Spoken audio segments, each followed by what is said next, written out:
Halo semuanya. Perkenalkan, kami dari kelompok Memento Vivere dengan saya Gabriel Simatupang dengan NIM 21S24033 dari Prodi Manajemen Rekayasa. Dengan saya Ingrid Desiombing dengan NIM 12S24022 dari Prodi Sistem Informasi. Dengan saya Esther Gesima Siltonga dengan NIM 31S240 dari Prodi Teknik Bioproses. Dengan saya Sophia Misa Siltonga dengan NIM 42324043 dari Prodi D3 Teknologi Informasi. Dengan saya Kristiana Rekomsel Simbolon dari Prodi Teknik Elektro dengan NIM 13S24024. Dengan saya Hans Bentobi dengan NIM 11S24029 dari Prodi Informatika. Berikut hasil presentasi kami. Halo, perkenalkan nama saya Hans Bentobi dari Prodi Informatika dengan NIM 11S24029. Di sini saya akan mempresentasikan mengenai topik yang kami bahas dan akan kami bawakan mengenai computational thinking. Di era digital ini, kemampuan berpikir komputasional menjadi keterampilan esensial yang harus dimiliki. Perkembangan teknologi yang pesat menuntut kita untuk berpikir secara logis dan sistematis dalam menyelesaikan masalah kompleks. Salah satu metode efektif untuk melatih keterampilan ini adalah melalui soal berbasis computational thinking seperti yang digunakan dalam Bebras Telex. Bebras tidak hanya membantu siswa berpikir logis dan kreatif, tetapi juga melatih mereka dalam komposisi, pengenalan pola, abstraksi, dan algoritma. Lalu, tujuan pembelajaran. Tujuan pembelajaran ini adalah untuk memfasilitasi siswa dalam memahami konsep berpikir komputasional melalui soal Bebras. Dengan pendekatan ini, siswa dapat belajar secara menyenangkan dan relevan dengan kehidupan sehari-hari, sekaligus menanamkan keterampilan dasar yang penting untuk menghadapi tantangan pada masa depan. Apa sih computational thinking itu? Metode berpikir untuk merumuskan persoalan dan solusi. Sebagai pengingat, computational thinking mencakup 4 komponen utama, yaitu dekomposisi, abstraksi, pengenalan pola, dan algoritma. Dekomposisi, yang artinya memecahkan masalah menjadi bagian-bagian kecil agar lebih mudah diselesaikan. Lalu, abstraksi, fokus pada informasi yang penting dalam mengabaikan detail yang tidak relevan. Lalu yang ketiga yaitu pengenalan pola, yang artinya mencari kesamaan atau pola dalam permasalahan untuk diterapkan pada masalah yang serupa. Lalu, yang selanjutnya itu algoritma, yang artinya mengembangkan solusi, mengembangkan langkah demi langkah, atau mengikuti aturan untuk menyelesaikan masalah. Untuk penerapan dan kehidupan sehari-hari. Memecahkan soal matematika sebagai soal. Siswa dapat mengidentifikasi langkah-langkah yang diperlukan, mencari pola dalam soal, menerapkan rumus yang tepat untuk menemukan solusi. Lalu kita berlatih dengan soal-soal yang akan diberikan. Di sini soalnya yaitu agen-agen rahasia Boris serta saling berkomunikasi dengan menggunakan pesan rahasia. Boris ingin mengirim pesan rahasia kepada berita yang isinya MEETBILLYBAVERAT. Nah, Boris memberikan karakter pesannya pada grid dengan 4 kolom dari kiri ke kanan, dilakukan dari baris dimulai dari atas. Lalu, Berta membalas pesan Boris dengan cara yang sama. Pesan Boris dikirim Berta kepada Boris adalah OIERKLTEILHIWBX. Pada soal ini, kita diminta untuk memahami bagian pesan rahasia yang ditulis dan dibaca oleh agen rahasia Boris dan Berta. Boris menggunakan metode memasukkan pesan dalam grid 4x4, menuliskan karakter dari kiri ke kanan, baris demi baris. Setelah itu, pesan tersebut dibaca secara kolom demi kolom, dari atas ke bawah, mulai dari kolom paling kanan, dari kanan. Lalu, Berta membalas dengan menggunakan metode yang serupa, namun dimulai dari kolom paling kiri. Pesan yang dikirim Berta adalah OIERKLTEILHIWBX. Kita perlu masukkan karakter dan pesan ini kepada dalam grid 4x4, dari atas ke bawah dan kolom ke kolom, untuk mengetahui isi pesan Berta. Lalu, setelah dimasukkan ke dalam grid, kita membaca karakter dari kiri ke kanan, baris demi baris. Hasilnya adalah pesan OKWILLBETHERE. Maka jawaban yang benar untuk pertanyaan ini adalah opsi B. Oki will be there. Saya memilih soal ini karena membuat pilar computational thinking, yang dimana yang terdapat dekomposisi, pengenalan pola, abstraksi, dan desain algoritma. Dekomposisi, memisahkan pola grid menjadi baris dan kolom untuk analisis. Pengenalan pola, mengamati pola pengisi dan pembacaan grid berdasarkan instruksi Boris dan Berta. Abstraksi, mengabaikan elemen yang tidak relevan seperti huruf X yang hanya filler. Lalu, desain algoritma, mengikuti langkah logis untuk mengisi grid, membaca pesan, dan memastikan pola diterapkan dengan benar. Soal selanjutnya akan dilanjutkan oleh rekan kerja saya.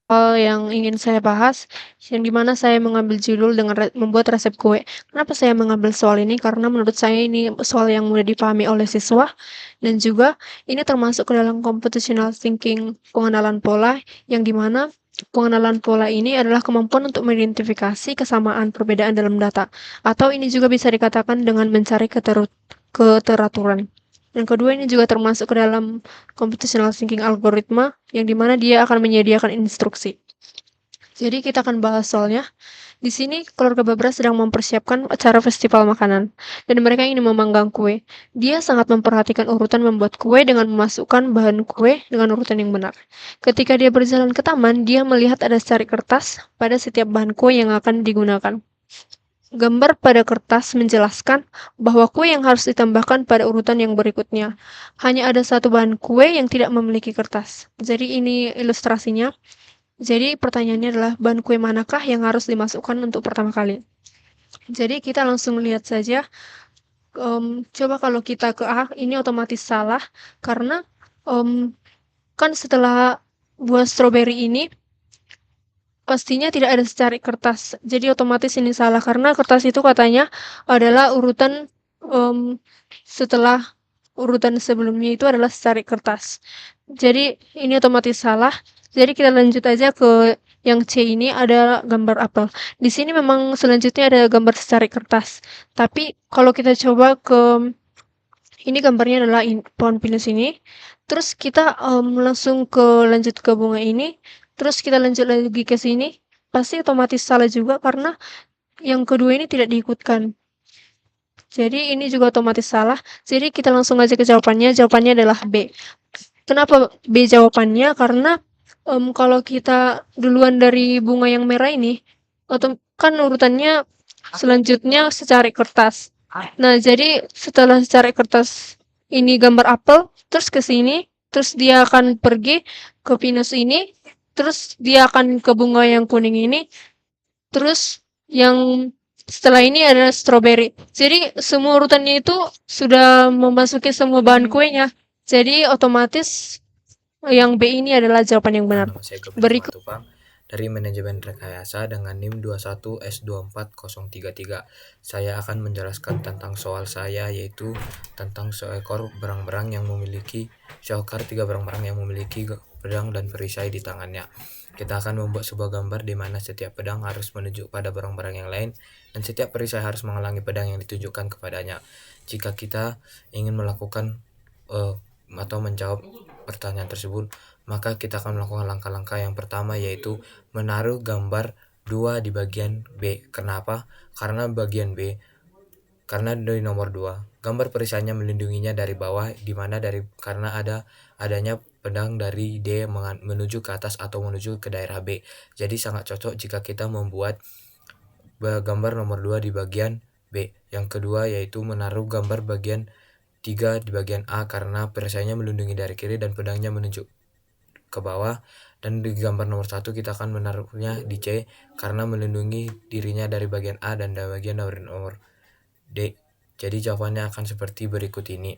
Nah, alasan saya memilih soal berikut ini adalah karena di dalam soal ini terdapat decomposition, yaitu memecah masalah menjadi bagian-bagian yang lebih kecil dan lebih mudah dikelola.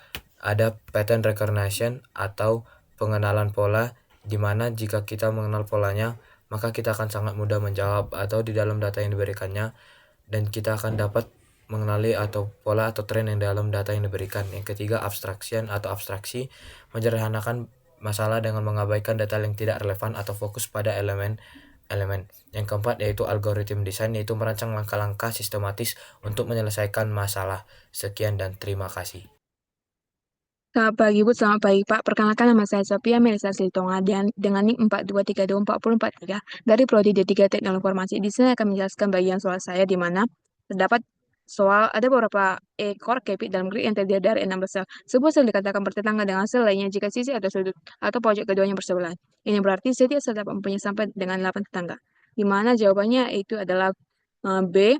Dengan penjelasan, kita dapat menemukan dengan menghitung atau mencacah jumlah kepik yang mengelilingi setiap huruf. Di mana aspek informatikanya itu, grid adalah struktur yang terdiri dari baris dan kolom. Pada soal ini, kita mencari hubungan antara satu kotak atau sel dengan kotak sel tetangga. Salah satu contoh pemakaian grid adalah untuk mempresentasikan sepotong gambar yang terdiri dari piksel, di mana informasi diperoleh dari kotak tetangga. Tergantung pada definisi kotak atau sel tetangga, pengertiannya bisa berbeda secara signifikan. Di mana alasan saya memilih soal ini adalah terdapat beberapa poin, yaitu di mana kita dapat latihan logika berpikir, di mana soal ini melatih siswa untuk memahami pola pada data dalam bentuk matriks atau grid. Dan kedua, peningkatan pemahaman algoritma, yaitu dengan membiasakan siswa untuk merancang dan menerapkan algoritma sistematis. Dan yang terakhir adalah penerapan konsep nyata, di mana menghubungkan computational thinking dengan aplikasi nyata, misalnya perhitungan populasi dalam suatu area. Sekian yang dapat saya jelaskan. Terima kasih. Selamat pagi.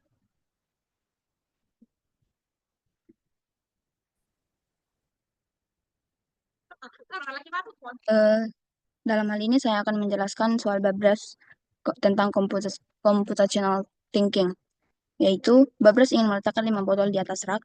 Ia ingin agar botol-botol itu dibariskan dari yang paling kecil bagian tengahnya hingga yang terbesar dari kiri ke kanan. Susunlah urutan itu dengan menggeret botol-botol ke atas rak. Pertanyaannya, susunlah botol-botol berikut ini di atas rak, terurut menurut bagian tengah atau leher dari botol, mulai dari yang kecil ke paling besar. Jawabannya itu mulai dari hijau, biru, kuning, merah, pink. Kita dapat mencoba dengan berbagai cara, namun ada satu indikator apakah meletakkan 2 botol dalam urutan yang benar. Jika sebuah botol hilang atau tidak terlihat karena tertutup saat meletakkan botol lain sesudahnya, maka kita tahu botol tersebut seharusnya diletakkan di depan. Kita dapat mencoba meletakkan botol-botol tersebut satu persatu hingga soal ini terselesaikan. Botol yang paling kecil itu harus diletakkan yang paling depan. Jadi botol yang paling depan itu yang hijau, diikuti dengan yang biru, yang kuning, terus yang merah, setelah itu yang pink. Mengapa saya memilih soal ini? Karena ini masuk ke dalam metode 4 pilar computational thinking di pengenalan pola. Sangat cocok untuk dibahas karena berhubungan dengan proses mengurutkan objek berdasarkan kriteria tertentu. Dalam hal ini, ukuran bagian tengah atau leher botol dan mencari cara yang efisien untuk menyelesaikan masalah tersebut. Pengenalan polanya, dengan mengamati botol-botol yang ada, kita mencoba untuk mengenali pola atau hubungan antara botol-botol tersebut berdasarkan ukuran lehernya. Pengenalan pola membantu kita menentukan urutan yang benar berdasarkan kriteria yang ada. Sekian dari penjelasan saya. Shalom, perkenalkan nama saya Christian Rekomsel Simbolon dengan NIM 13S24024. Nah, untuk sekarang kita masuk ke soal yang berikutnya. Soal dengan deskripsi soal, duplex sebarang-barang dapat mengubah cat tembok menggunakan sebuah roller atau kuas gulung ajaib yang cara kerjanya sebagai berikut. Kuas mengganti gambar yang ada dengan gambar berikutnya yang ditunjukkan sesuai harapan, seperti dijelaskan pada gambar berikut. Saat yang menggunakan kuas ajaib tersebut dengan menggambar yang ada di sebelah kiri, ia akan mendapatkan gambar di sebelah kanan. Nampak seperti pada gambar. Nah, yang menjadi pertanyaan, gambar apa yang dihasilkan setelah memakai kuas ajaib terhadap gambar berikut? Apa 4 opsi?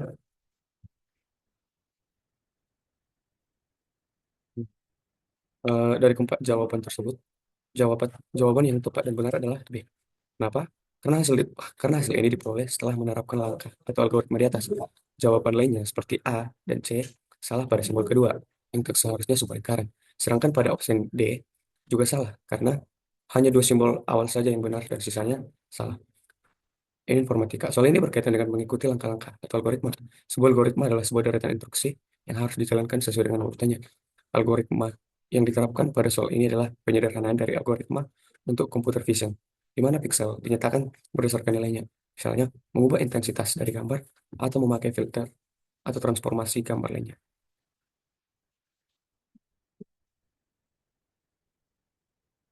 Nah, kesimpulan daripada proyek kami ini adalah melatih kemampuan berpikir komputasional seperti dekomposisi, pengenalan pola, abstraksi, dan desain algoritma, dan juga mengukur pemahaman dan kreativitas siswa melalui pemecahan masalah berbasis computational thinking. Dan yang berikutnya adalah menciptakan pembelajaran yang menarik dan interaktif untuk meningkatkan minat siswa terhadap teknologi.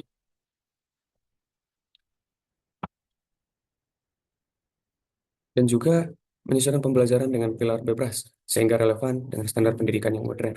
Dan yang terakhir, mendukung kegiatan edukasi dengan memperkuat kolaborasi antara perguruan tinggi dan tingkat sekolah. Sekian dan terima kasih.